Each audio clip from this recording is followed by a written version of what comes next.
Now, stage 16 is 201 kilometres from Bourg de Péage to Gap, and in a tour that's so heavily based on climbing, this is one that emphasises descending. The intermediate sprint is the first point of interest after 86 kilometres. Then there are two second category mountains on the route. The first of them is the Col de Caux. That comes after 130 kilometres. More interestingly placed is the Col de Manse, just 12 kilometres from the finish line. It's a descent which can win you the stage, but equally end your race. Roman Kreuziger, Alberto Contador. Contador likes this climb. He knows this climb. It looks as if Chris Froome's in a little bit of difficulty there. 21, Thibaut Pinot. He's just struggling to stay in contact. A bit further behind him is Michael Kerel. Well, we'll see on the descent now, because 55 seconds is a big gap on that descent, and there seems to be nobody wanting to work with Peter Sagan. Well, Phil, it's so complicated a stage like this because these guys are further back down the road. They're not thinking about a stage victory this afternoon, but they're thinking about time. Tony Galopin, who's the Frenchman who was in 9th place overall, he's been left behind by this group, and it's all because of the power coming from Roman Kreuziger. Alberto Contador knows this climb, but more importantly, maybe, Phil, he knows the descent. Well, Contador and Froome had difficulties almost at the same time on the descent back in 2013. And Froome was in the yellow then, and Contador and Froome were off their bikes. We'll see what happens this time now as the peloton are going to start hitting each other. They're fighting for seconds. Now, we're looking at the peloton.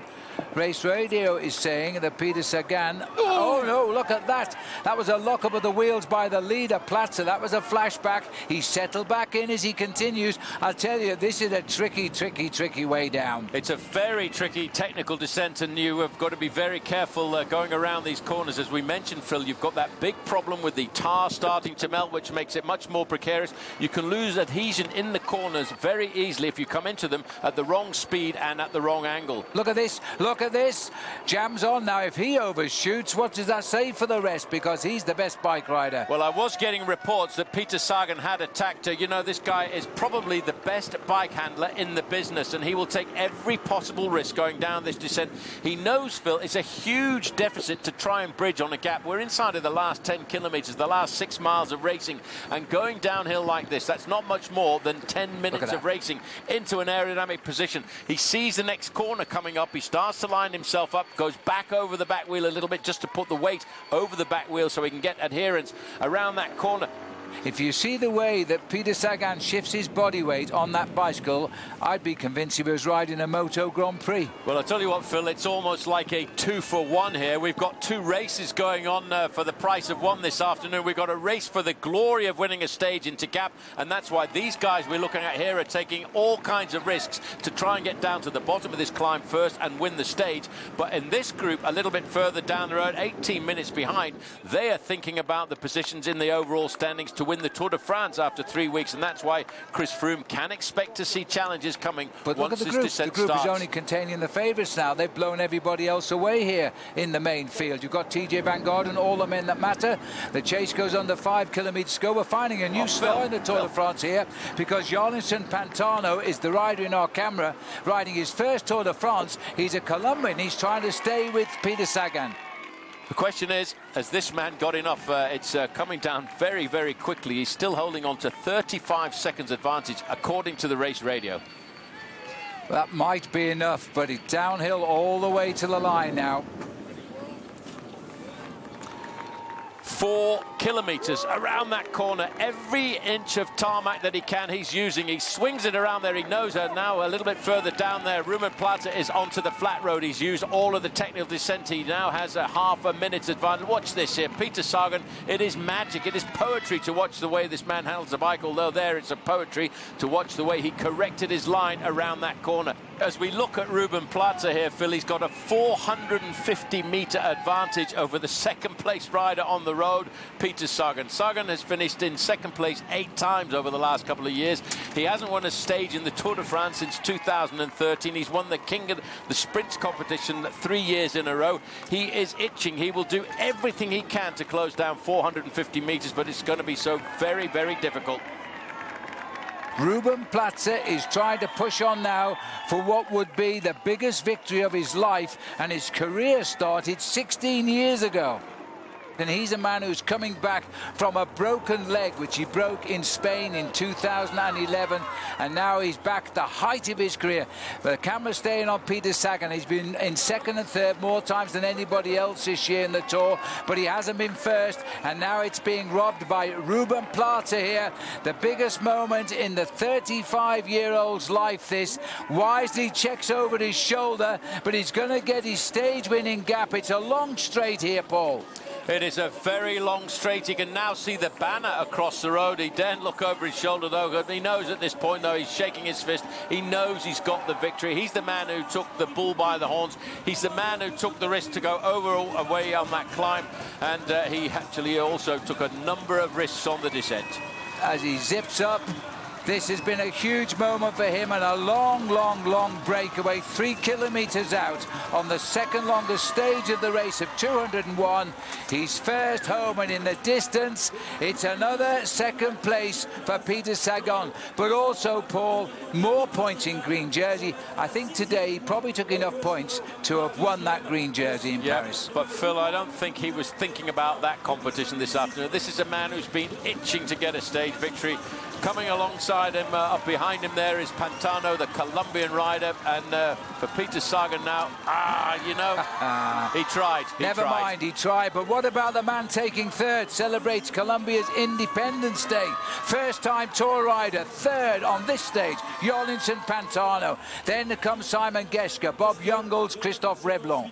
Thomas de Gent here. Yeah, Thomas de Gent. And Daniel Tekla-Heimer. It's been a big day, Phil, for FTA Quebec, because they're going to leap up the team classification at the end of today. And what a lot of work was done by Thomas de Gent. As we return to the action here. Oh, and there's little attack, and that looks like it might be Bardet. Bardet it is who's gone. Now he's trying to claim a few seconds here and continue his ascent of the classification. That's caused the reaction. Alejandro Valverde's gone to take Contador with him, Vincenzo Nibali, and of course the yellow jersey, followed by Quintana. Well, there's been a serious decanting here for the quality, Phil, because if you look at the names of the riders in that group behind, it really is top class. All of the big men are up there. I think Bardet really there just attacking a little bit for pride, Phil, to try and see whether or not he could get himself up into the top 10 in the overall standings, and maybe to try and leapfrog Warren Barguil, who sits at 2 minutes ahead of him. But, you know, that came to naught, and it just goes to show that Alejandro Valverde has got great form. This is, I think, a little bit of an appetizer of what's to come over the next few days of racing when we get up into the Alps. We're looking here at the select group. You've got the last year's been attackers come from. This is Warren Barguil who's gone. Well, trying to gain seconds. These two Frenchmen are trying to get up the overall classification. Another youngster who had a very difficult start to the Tour de France with an accident. They're not too concerned about him. You see how they're looking at each other. And Warren Barguil, I think, may well move up into the top 10 today, because one of the top 10 riders missed out on the split there, and that's Tony Galopin. It's always a question of pride for the Frenchman to be best placed French rider in the Tour de France. This guy said, well, I'm not concerned about being the best French rider. I want to be a rider who can finish on the podium in a couple of years' time. Well, it's a good way to start, and Contador is warming up for an attack. Bardet's got his back wheel, so too has Alejandro Valverde, and now there's got to be a reaction from the others here. 3 big names going.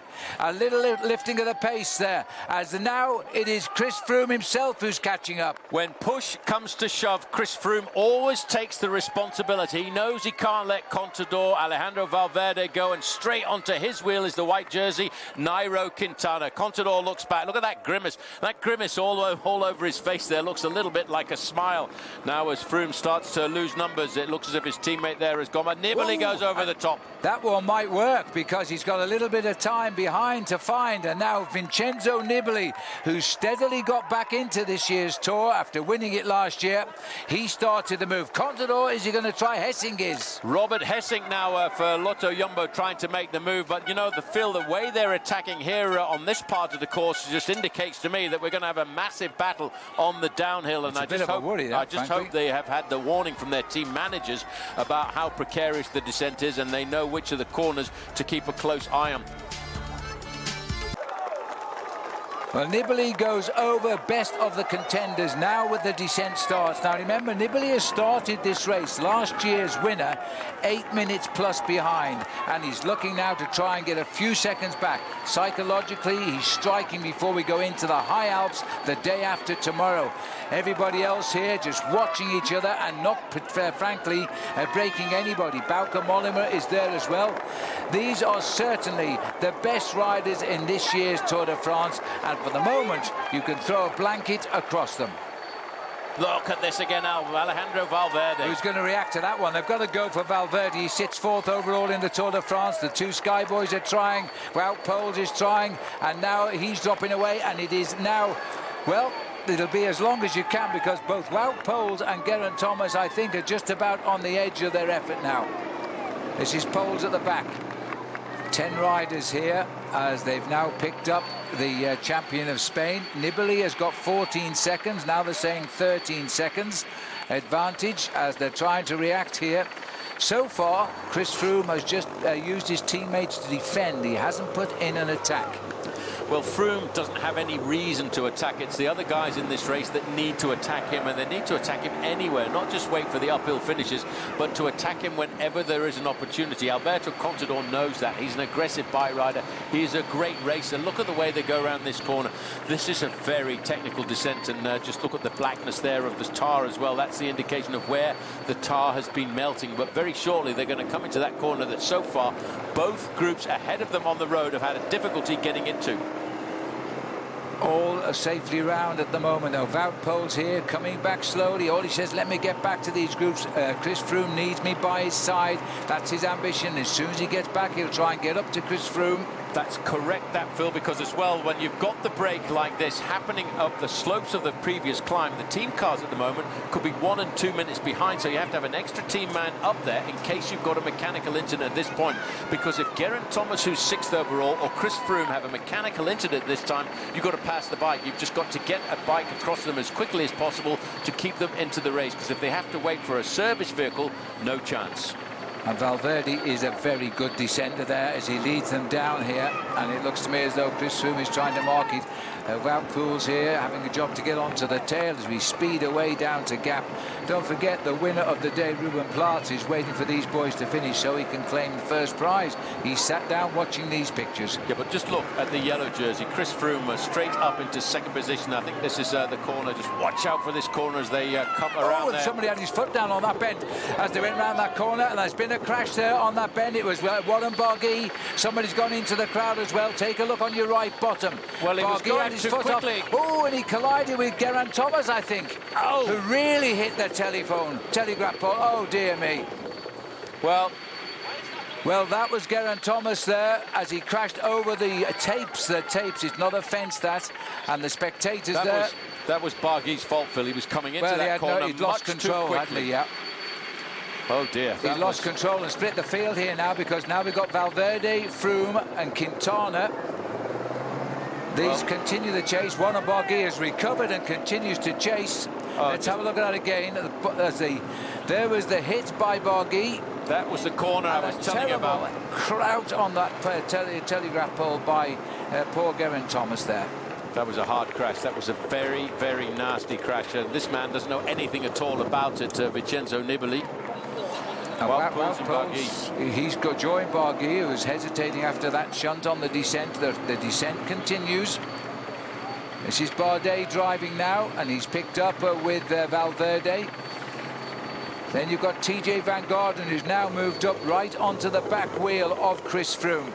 This man is only 11 seconds ahead. It's no gains at all, really, for Nibali. Well, he's still making the moves. He's still taking all of the risks going down this descent, and that just accentuates, Phil, why you've got to be very, very careful in the Tour de France. It's not always on the uphill and the mountaintop finishes that things happen and things get decided. I just hope that Geraint Thomas is okay, because that was a very, very nasty crash a few moments ago, and he couldn't do anything at all about it. It was just, he had his bike taken from underneath him.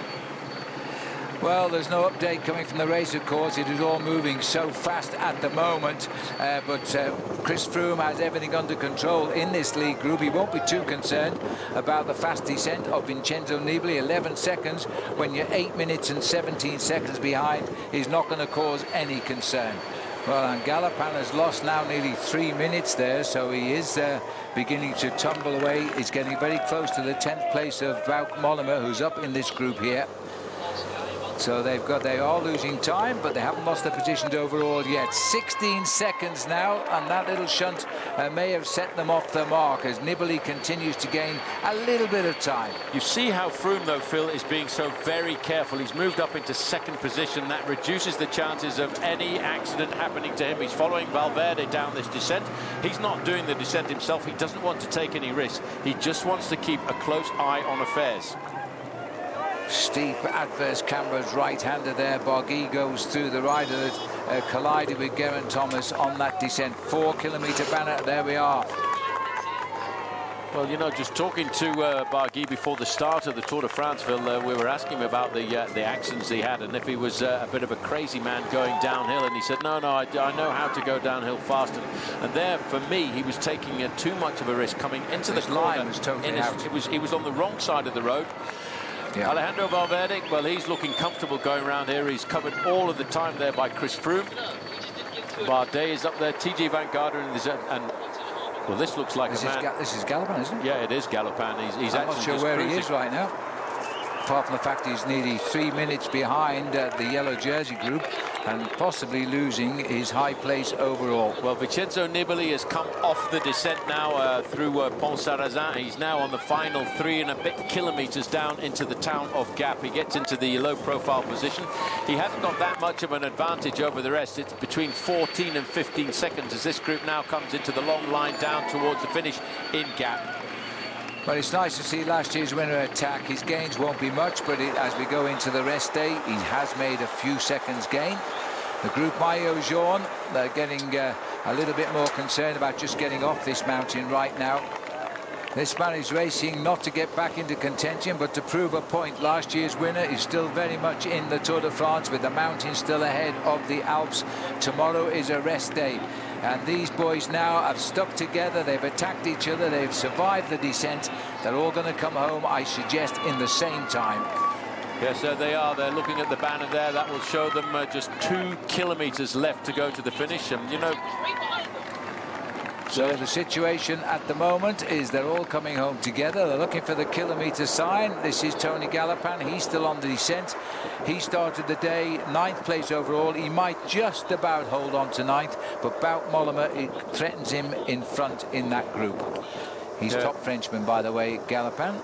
I would think by the end of the day, Phil, he was top Frenchman, because he's losing a huge chunk of time here. He's 3 3/4 minutes behind the yellow jersey group, while this man is 22 seconds ahead. For him, I think this is just a question of moving forward. Well, he's about to go under the kilometre to go there. Vincenzo Nibali. These boys, I think, will be content now. They know they're living to fight another day when this race resumes in the high Alps. I'm hearing Geraint Thomas is 40 seconds behind the yellow jersey group. That's unbelievable. Well, that is. It's amazing to think that he's got himself out of the ditch, over the spectators, back on his bike, and he's trying to race back up to this group. Now, that's come over on Radio Tour. Give this man his due. He attacked them on the way up. He beat them on the way down. He's gained a few seconds in the Tour de France. It's not going to really help him improve his position, but it's nice to see Vincenzo Nibali is prepared to fight on as last year's winner in the Tour. Well, that's psychological as far as Vincenzo Nibali is concerned, Phil. You're looking here at a man who is a great champion. He's won the Tour of Italy, he's won the Tour of Spain, and he's won the Tour de France, and he will go right the way down to Paris through the next few days into the mountains. I think the rest day coming just about the right time here, but he will ride right up to the line to just grab a few seconds here and there, and it's all about the time. So Nibali crosses the line, checks out who they were chasing. He's lost over 17 3/4 minutes to the winner. That doesn't matter. Here comes Robert Hessing setting the pace, and looks like Contador might even want to sprint this to prove a point. Well, watch out, because Chris Froome has a habit of proving a point when he comes to the sprint. There he goes. And as always, Froome won't take any of it. He likes to remind everybody how good he is, but maybe this time he's going to allow it to happen as Contador brings them home here with Bauke Mollema. 18 minutes and 11 seconds down. And there he is. Well done, Geraint Thomas. What was a spectacular crash. Can't see any marks on his jersey. He is coming home. He's the second rider here as they drive up to the finish. I've got a feeling Geraint may have protected his 6th place overall. Robert Gessing will have closed it down, but he may not have taken it. That was incredible. Incredible that he came back to lose so little time. Incredible that he came back at all, given how nasty the crash looked. Swept off the road by Warren Barguil into a telegraph pole and then worryingly out of view. G, can you explain what happened? Well, we come into a hard right and yeah, I was just following the wheel, and then all of a sudden Barguil was just going straight on and just pushed me straight off into a big lamppost and down a ditch. So. How did your head feel? Your head butted it? Yeah, I feel all right for now. I guess the doctor will ask me my name and my date of birth soon. So. Can you remember either? Chris Froome. Yeah. Your sense of humour's intact and you're all right. You got dragged up from the ditch. Yeah, a nice Frenchman. You know, they are nice here. There's a few that aren't, but yeah, a nice Frenchman pulled me out. So I lost my glasses as well. Oh. They don't even make them anymore. We'll put out an appeal. Yeah, cheers. Well done, Geraint. Well done. Now, Warren Barguil apologised after the stage, but blamed contact with TJ Van Garderen here for knocking him irretrievably offline in the approach to the corner. Let's recap the stage result then. Plaza from Sagan and Pantano was race number 1. Vincenzo Nibali took 28 seconds out of the yellow jersey group with his late attack. Geraint Thomas, with the help of Wout Poels, limited his losses to only 38 seconds. Tony Gallopin, who hit no telegraph poles that we saw, lost nearly 3 minutes 40 and seems to have lost touch with the lead group well before the descent, while the cameras were concentrating on the breakaway. In the breakaway for the 3rd day running and looking much happier than recently behind the podium, perhaps because his girlfriend had arrived for the rest day, was Peter Sagan. He even got a consolatory slap on the back from Oleg Tinkov, which I suppose is better than a tweet complaining about how much money he's paying him. He covered every move but one today, Sagan, and it was the winning move from Ruben Plaza.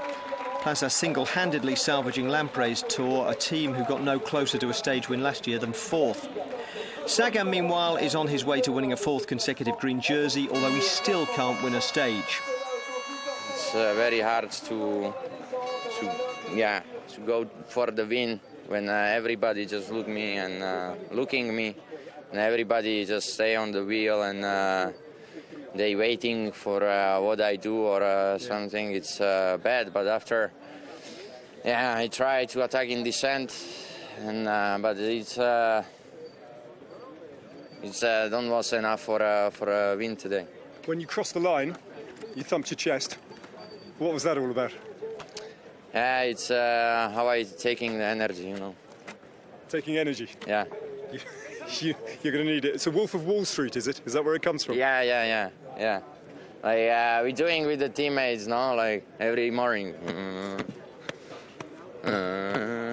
Pumps you up. Backstage, Chris Froome seemed to be getting an accident report from Nairo Quintana, who was right behind Geraint Thomas when it happened.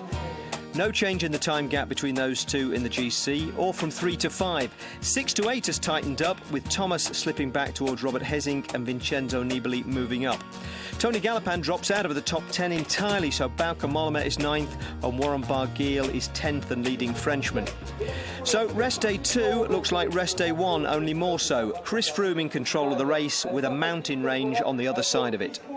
Well, Chris Froome has made it to the 2nd rest day with his lead absolutely intact. Job well done today. I mean, you knew what was going to happen on that final climb, and it duly happened that way, didn't it? Yeah, certainly. I mean, we knew the GC guys were going to take the race on there, which Saxo Bank did. They really took it on, and I think that's what we're going to expect in the Alps, something very similar. I mean, the race definitely isn't over yet, and people are going to keep trying to push us on a daily basis, but the guys rode really well today. Ian Stannard, Luke Rowe, really solid, just controlling the race in the first part. And then Geraint Thomas and Wout Poels were with me up that final climb, and unfortunately for G, he had a bit of a tumble there. One of the riders cut him up on one of the corners and took him down. So after that happened, it was just trying to control the race and hopefully try and minimise his losses today. You wouldn't have seen that. It happened behind you, I guess, but you would have heard about it on radio. It was an extraordinary tumble he took. I mean, it says something about the guy that he got back up and on. Certainly, I actually haven't seen it yet, but I heard on the radio what was going on. I was just trying to say to the guys, okay, guys, steady on here. there's been a crash behind. Well, and one rest day, that'll be important, won't it, before you hit the Alps? Yeah, definitely. I think everyone's looking forward to the rest day tomorrow night.